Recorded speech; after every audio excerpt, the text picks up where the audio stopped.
It's the real news. I'm Aaron Mate.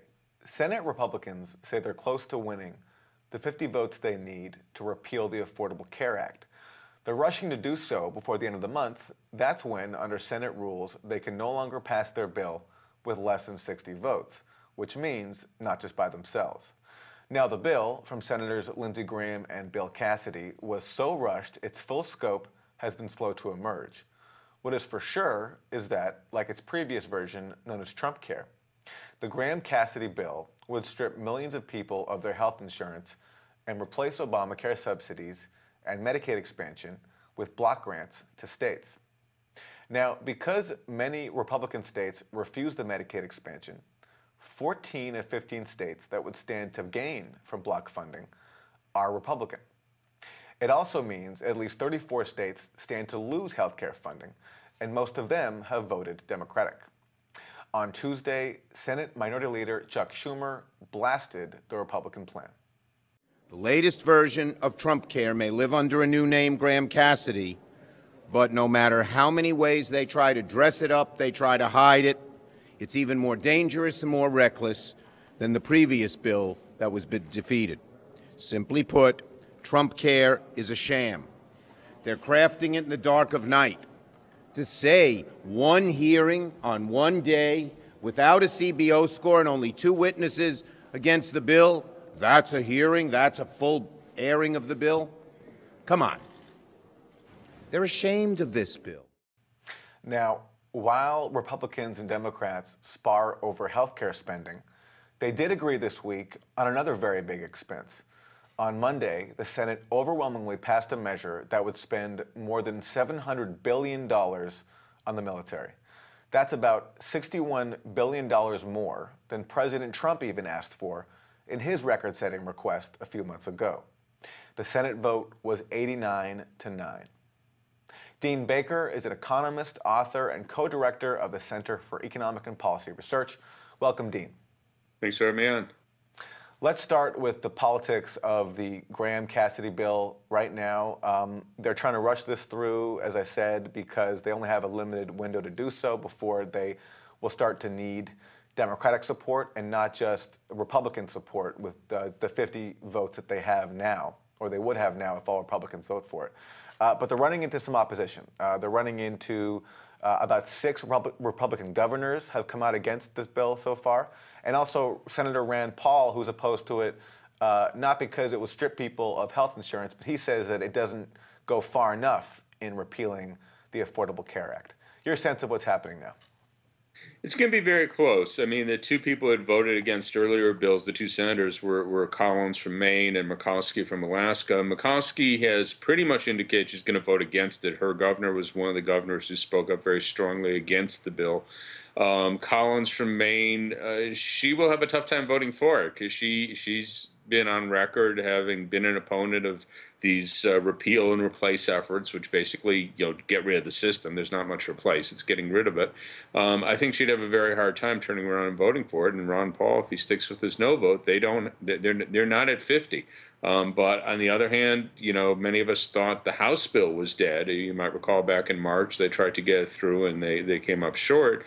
And then they came back and I think caught a lot of people by surprise and they were able to get it through. So I won't call it dead till we're having this discussion October 1st, and then we'll know it's dead. But right now, it doesn't seem to have the votes. Were you as surprised as most other people were by this last-ditch attempt from the Senate Republicans? I mean, a week ago, this was not on the agenda. Then all of a sudden, over the weekend, it emerges trying to push this through before the Senate Republicans can't rely just on their own caucus. I thought they'd given up. Obviously they're doing political calculations. It's an embarrassment for them after having railed against Obamacare as the worst thing on earth for 7 years, and now they control both houses of Congress and the White House, and they don't do anything about it. That does make them look foolish. Obviously, they were lying. I mean, they were just making stuff up. They didn't have a way to replace it that made sense. So, they didn't have a plan on the shelf or anything close to a plan on the shelf. So in any case, they were looking really bad. If they could get something through, they could at least take credit saying, hey, we did it. And that's what they're thinking. On the other hand, when all these people wake up after this goes into effect and they find out they don't have health insurance, they're not going to be very happy. So they're going to decide for themselves on politics. It's easy for me to say as an economist, this is really awful policy. But, they're the ones who are running for office. They'll figure out what makes sense for them. Well, let's look at how they're trying to sell this to those people, to their constituents, including those who would lose health insurance. In speaking about this on Tuesday, Senator Lindsey Graham, one of the co-sponsors, he billed it as empowering the states. I'm trying to take the money and power in Washington and send it back closer to the patient. If you believe government closer to the people is the best government, why not health care? And finally, we know how this movie ends if we don't change. We're going to have a single-payer health care system in this country that's going to bust the budget, and we're going to start rationing care like you've never seen. Obamacare is failing for a reason. It's a bad idea. State control of health care will work because the people in charge will be accountable to you, unlike Obamacare, where the person in charge could give a damn of what you think. Dean, that's about a 30-second soundbite, but a lot in there to respond to. One, that this Republican effort is a way to empower the states. Two, that Obamacare is failing. And three, Graham says that this is a way to avoid the other path, which he warns is inevitable if Republicans don't act, which is single payer. Well, a few things. First off, Obamacare seems to be working just fine in states that are controlled by Democrats. California, New York, a long list of states where you have Democratic governors, Democratic legislatures that have tried to make it work. It's quite successful there. People are getting coverage. They're seeing the benefits of Obamacare. The states, the Republican states where they've tried to sabotage it, they know how to sabotage it, so it's much less successful. You have much less competition in the exchanges. In terms of this principle that you're going to make it closer to the state, 2 points here. One, they're having big cutbacks in spending. So it's not just that they're turning over the money to the state. They're talking about very large cutbacks in spending. So unless these people could do some magic, they can't do the same coverage. And, of course, they can't. And the other point is they're not willing just to turn over the states. There's an amendment in there, I don't know if it's gone through yet, that would say states don't have the option to do single payer. Hard to do at the state level in any case, but they obviously feel they don't think it could be left up to states. And this idea that governments govern best, they're close to people, they don't adhere to that consistently because there are any number of states that have passed preemption laws preventing city governments from having higher minimum wages, having rent controls. So basically what they're just saying is they want power at the level where they can best control it. There's no principle here. Third point, single payer. Well, if your goal was to get single payer, I would probably say, hey, pass this because, this is not, these guys are probably going to get many of themselves voted out of office when people wake up and find out they don't have health care insurance because, again, it's one of these things.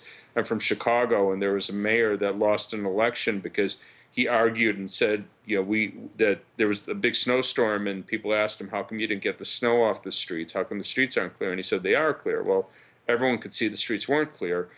Same thing. People wake up and they don't have health care insurance and they realize the Republicans took it away from them.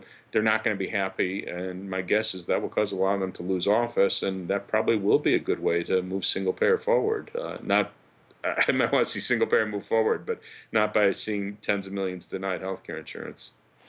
But, Dean, what you say there about Obamacare does speak to this debate that's going on inside the left, inside the Democratic Party, over what is the best path forward, because there are some who would look at Obamacare as a reason for single payer because, A, of course, it doesn't cover everybody, and B, even in the states where it's not being sabotaged, I mean, isn't it fair to say that for a considerable number of people, premiums have gone up as a result of it? Well, it doesn't cover a lot of people. Premiums actually haven't gone up as a result of it. Premiums were rising quickly beforehand. So any measure of premium growth before and after, now whether you want to give Obamacare credit for that, it's an open question, but premium growth has actually grown more slowly since the bill has been passed. So that one doesn't fit. Again, you could argue whether they deserve credit for that or not, but they've actually been rising less rapidly. But surely it's not a great system. A lot of people still have very high healthcare bills. So I don't think anyone, well, I shouldn't say, I can't speak for everyone, but it doesn't make sense to say, okay, we're in a good place, we want to stay there. We want to get the premiums down. It'd be great to restrain insurers more, great to put more check on the drug companies, and I'd like to see us pay for the research up front so all the drugs are sold as generics.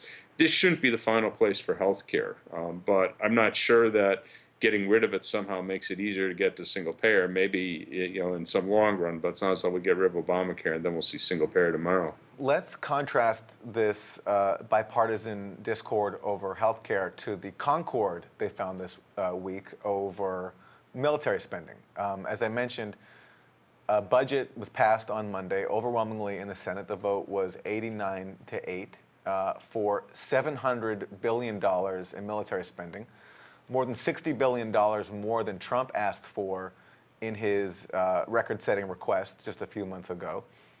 One component of this is that the Pentagon asked for about 70 F-35 jets made by Lockheed Martin.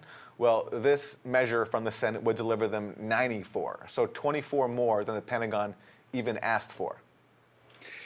Yeah, I mean, this is a lot of money even by Washington standards, and we just have an obvious comparison here. We're talking about $700 billion over the next decade in additional spending for the military. That's more than the amount of money at stake in these Obama repeals. I haven't seen the score. Well, we don't have a score on the latest Graham-Cassidy bill, but it's somewhere in the neighborhood of $650 billion, presumably over the decade. So we're actually talking about more money going to the military, and again, that's additional. That's in addition to their current spending level would be, I don't have the number in front of me, but probably in the order of $8 trillion over the next decade. So Congress is apparently very quick to be willing, and this includes the Democrats, to be willing to give more money to the Defense Department with very questionable uses. When we start giving them more planes than what they ask for, you kind of wonder, are all the members of Congress such great military experts that they could determine the generals didn't ask for enough planes? That really sounds like we're just handing money to Lockheed. Maybe we should just do that and leave the planes out of it.